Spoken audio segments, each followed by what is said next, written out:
और ख़ासकर हमारे दिल्ली के जो गरीब तबका है, सफाई कर्मचारी जो हैं, उनके लिए आम आदमी पार्टी की एमसीडी में जो सरकार है, जो शैली ओबराय मेयर है हमारी, उनके नेतृत्व में जो काम कर रही है, उन्होंने एक बहुत बड़ा काम किया है। 18 साल से, पिछले 18 साल से एमसीडी के अंदर सफाई कर्मचारियों को तो क्या, किसी भी कर्मचारी को टाइम पे तनख्वाह नहीं मिलती थी। 18 साल पहले होता था कि लोगों को महीने की तनख्वाह महीने में मिला करती थी, लेकिन उसके बाद नगर निगम में बीजेपी आई और बीजेपी के कार्यकाल के दौरान 6-6 महीने, 8-8 महीने लोगों को तनख्वाह नहीं मिलती थी टाइम पे। अपनी तनख्वाह तक लेने के लिए लोगों को धरने प्रदर्शन करने पड़ते थे। हम देखते थे कि 70-80% टाइम लोगों का धरने प्रदर्शन करने में जाता था, और धरने प्रदर्शन भी कोई बड़ी मांग के लिए नहीं, अपनी तनख्वाह लेने के लिए कर्मचारी धरने प्रदर्शन किया करते थे। तो इतना ज़्यादा भ्रष्टाचार था कि सारा पैसा भ्रष्टाचार के उस पर चढ़ जाता था। पिछले 2 साल से हमारी सरकार है नगर निगम के अंदर, और 2 साल से लोगों को हर महीने के पहले हफ्ते उनके अकाउंट में तनख्वाह आ जाती है। पिछले 2 साल में एक भी इंसिडेंट ऐसा नहीं हुआ जब सफाई कर्मचारियों को धरना प्रदर्शन या हड़ताल करनी पड़ी हो। जबकि उसके पहले 15 साल जब बीजेपी की सरकार थी, आप उठा के देख लीजिए कि लगभग सफाई कर्मचारी, दूसरे कर्मचारी हड़ताल पे ही रहते थे, काम पे कम रहते थे, हड़ताल पे ज़्यादा रहते थे।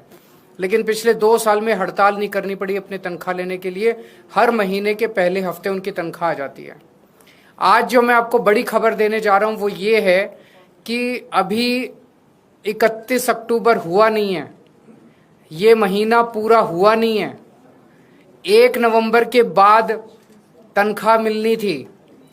पहले हफ्ते में, जैसे मैंने कहा, 7 नवंबर तक उनके अकाउंट में तनख्वाह जानी थी, लेकिन दिवाली को मद्देनजर रखते हुए सभी लगभग 64,000 कच्चे और पक्के सफाई कर्मचारियों के अकाउंट में दिवाली के पहले अगले महीने की नवंबर की तनख्वाह उनके अकाउंट में पहुंच चुकी है। जो तनख्वाह उनके 7 नवंबर तक जानी थी, वो तनख्वाह उनके अकाउंट में ऑलरेडी पहुंच चुकी है, ताकि वो अपने बच्चों के साथ, अपने परिवार के साथ अच्छी दिवाली मना सकें। ना केवल तनख्वाह दी गई है, दिवाली बोनस भी। पहले दिवाली बोनस के लिए भी उनको धरने प्रदर्शन करने पड़ते थे, डिमांड करना पड़ता था, और इतने कई महीनों तक धरने करते थे। दिवाली बोनस भी लगभग 23 करोड़ रुपए दिवाली बोनस उनके अकाउंट में पहुंच गया है।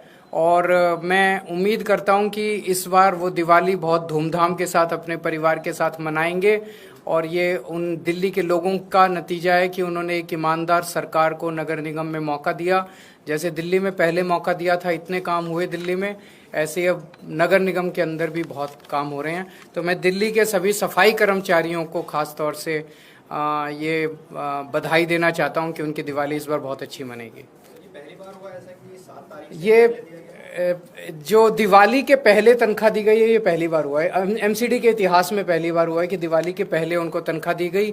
ये पहली बार हुआ है कि 31 के पहले तनख्वाह दी गई है।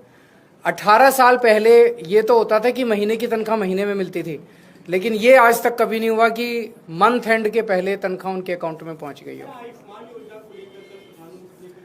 आयुष्मान योजना मैं नहीं कह रहा, सीएजी का कहना है कि आयुष्मान योजना में बहुत सारे घोटाले हैं। आयुष्मान योजना कहती है कि आप जब अस्पताल में भर्ती होगे तब आपको 5 लाख रुपए तक का इलाज होगा। दिल्ली के अंदर जो हमारी योजना है, वो योजना ये है कि आपको चाहे सर्दी हो, खांसी हो, ओपीडी में आप जाओ, चाहे भर्ती हो ना भर्ती हो, आपको आईपीडी, ओपीडी, सबका सारा इलाज फ्री है। दिल्ली के अंदर सब कुछ फ्री है। तो आपको 5 रुपए की क्रोसिन चाहिए या आपको 50 लाख रुपए या 1 करोड़ रुपए का इलाज कराना है, सब कुछ फ्री है। हमारा कोई 5 लाख रुपए तक की लिमिट नहीं है। तो जब हमारा सब कुछ ही फ्री है, दवाइयां भी फ्री है, टेस्ट भी फ्री है, ओपीडी भी फ्री है, आईपीडी भी फ्री है, अस्पताल में भर्ती हो तब भी फ्री है, केवल डॉक्टर को दिखाने जाओ तब भी फ्री है, तो फिर आयुष्मान योजना का दिल्ली के अंदर कोई मतलब नहीं रह जाता है। यही मैंने कल प्रधानमंत्री जी से निवेदन किया कि आप दिल्ली के मॉडल को स्टडी करके दिल्ली के मॉडल को पूरे देश में लागू कीजिए। आप ये बार बार कि ये हमारी योजना, ये आपकी योजना, जो भी योजना है, अच्छी जो योजना है वो देश के अंदर लागू होनी चाहिए। नहीं इसको इम्प्लीमेंट किया जा सकता है सेंटर की तरफ? नहीं, वो उनका ये कहना है कि आप आयुष्मान योजना ही लागू कीजिए, अपनी योजना बंद कीजिए। हमने उनसे बात की थी, तो हम अपनी योजना जिसमें अगर किसी का 20 लाख का भी ऑपरेशन होता है वो भी हम फ्री करते हैं। हमारे मोहल्ला क्लिनिक में कोई जाता है उसका सारा फ्री हो, उसको कैसे बंद कर दें हम लोग? सर आरएसएस प्रमुख ने ये भी कहा दिवाली को लेकर जिस तरह से नॉर्थ इंडिया में पोल्यूशन सिचुएशन है, टैकल करने के लिए फायर क्रैकर बैन लगाया जाता है। आरएसएस प्रमुख कह रहे हैं कि हिंदुओं के त्योहारों के समय इस तरह के क्यों रेस्ट्रिक्शंस लगते हैं?